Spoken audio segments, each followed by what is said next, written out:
We've just come out of the ground and that has finished Wolves 1, West Ham 0. That was a pivotal game. We couldn't afford to be losing that, and we did lose it. There's a ground literally just behind me. Now, I mean, the worst thing I can say about that is, well, aside from losing to a relegation rival, they were a nervous team, all right? I don't think there's anything we really recognised during that game was how nervous they were. You had two teams struggling at the bottom. And, you know, look, when you follow West Ham, there's a frustration. When we're not doing well, there's a frustration when we're slow to attack or when Fabianski rolls the ball out. But they had the same thing. When their goalkeeper was slow to roll the ball out, there was sort of gasps of frustration, there was sighs, or that sort of thing. I don't feel that we ever really capitalised on what could have been an opportunity to turn a nervous stadium into our favour. We really didn't. What we did is we completely played into their hands. They had a similar feel to us. They weren't a dissimilar team. They were struggling, they were nervous. I thought they lacked real quality at the back. Okay, they had a little bit more pace and I'd say a little bit more quality on the ball. But by and large, it was a team that was struggling.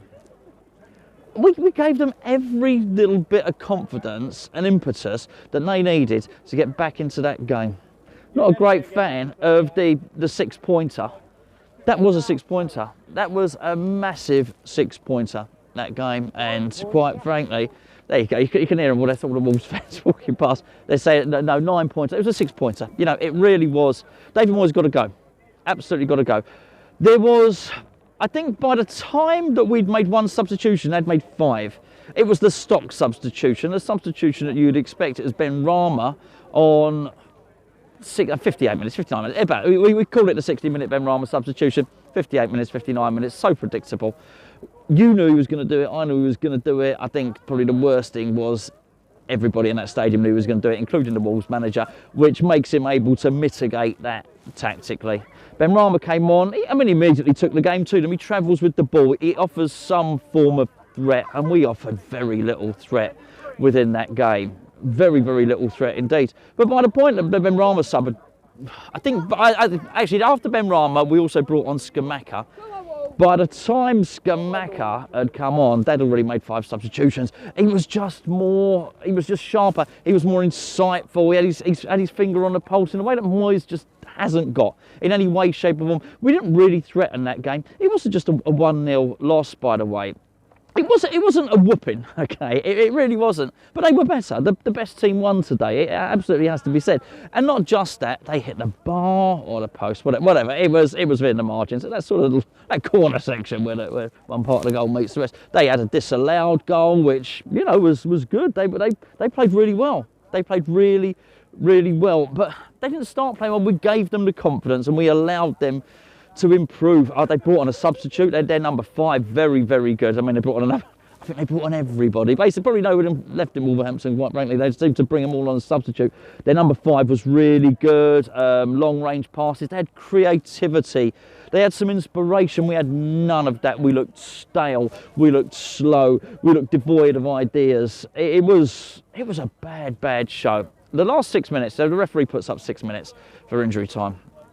By the time he's put that up, I think come the end of it, by the time the 6 minutes has elapsed, they've still had more attacks than us. You think, where's our desperation? Where's our desire to go and win that game? We just didn't seem to have any at all. The players looked stale. Moyes looked stale, absolutely bereft of any sort of ideas whatsoever. Individual performances, I mean, Antonio was terrible. He was absolutely terrible. I can only conclude that Antonio doesn't want to play for Wolves, because if that was his audition, that was Antonio's opportunity to maybe show Wolves what they're missing.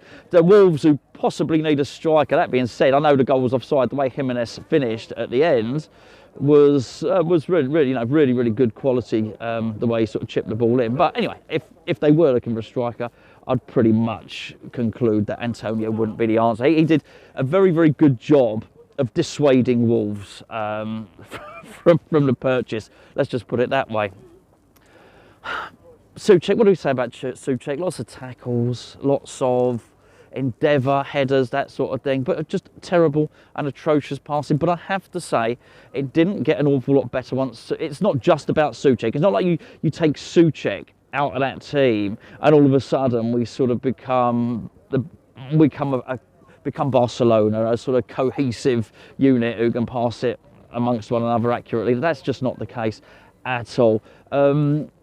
Souček was replaced. He was replaced with Ben Rama. As I say, it improved slightly, but we still lack craft. We're still trying to lump it. We're still trying to go down the wings. I mean, Bowen tried his best. Bless him, he really did. I thought Agurds was decent throughout the game. And you know what? It wasn't like they put, you know, loads and loads of goals past us, but it was enough. What they had was enough, and when they started bringing on substitute after substitute, we just knew there was no way back. It wasn't just substitutions; it was fresh ideas. It was a change in the pattern of the way that they were playing, spraying balls right and left.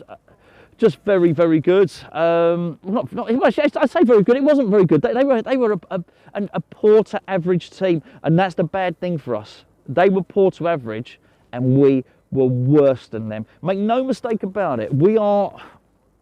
I was going to say we were one of the worst teams in the Premier League. We might just be the absolute worst. We're going to go home now. I say we. I've got my son there. We've had a long old journey, haven't we, mate? He looks like he looks like he's my son. It's not someone that's about to mug me, by the way. Even though he does have that look, he does that shady sort of beady look about him, doesn't he? I don't know. I don't know where we go from here. I really don't. Moyes has to go. There's absolutely no doubt about that whatsoever. There is no... Look, if there's a reason to keep him on, if you can make a case, I'd love to hear it. I really would. We're going to go now. I'm going to upload this video, and by the time I upload this video and we get to the station and when we do the stuff, I would not be surprised if the phone pings and it's a notification that West Ham have dispensed with the services of David Moyes, and there's a press... Should we start walking, mate? There's a press release thanking him for all he's done, and you know, very, very slick PR statement saying, you know, David Moyes has done wonderful things for West Ham, but we feel at this point in time, apart in other ways, is probably best for both parties. All that sort of PR spin stuff that you're going to get. I hope so. I mean, it's not great, you know, to stand here and do these videos and sort of want a manager to lose his job. And it's not the case I want him to lose his job. I just want what's best for West Ham. We cannot afford to wait for the Everton game to see if we win that one. Chances are we probably won't, because we have a bloody good knack of making average teams look really, really good, and that's exactly what we've done today. Wolves might still struggle this season, unless they can bring a striker in. If they bring a striker in, then maybe they'll do a little bit better. But for us to lose, and to lose against that team, not good at all. We managed to turn a nervous stadium absolutely vibrant and buoyant. Anyway, my arm's aching from holding this thing up. It's freezing. It's colder. We're not technically up north. We're in the Midlands. It's slightly colder up here, as you can see. That's why my son is completely mummified and festooned in West Ham regalia. I've got to say hello to Danny, by the way. Danny from Bournemouth, who came up and said hello to me when we were walking. Danny Bailey, well remembered. Well remembered, Jakey. Danny Bailey. Hello, Danny Bailey. You've got a longer journey home than even I have, my friend, from Wolverhampton to Bournemouth. Look at that, a bit. The wind, look. There's no fixing that, really, is there? There is a fixing of West Ham's league position, to segue into that, though, and we've got to replace the manager. I'll catch up with you tomorrow. It's cold.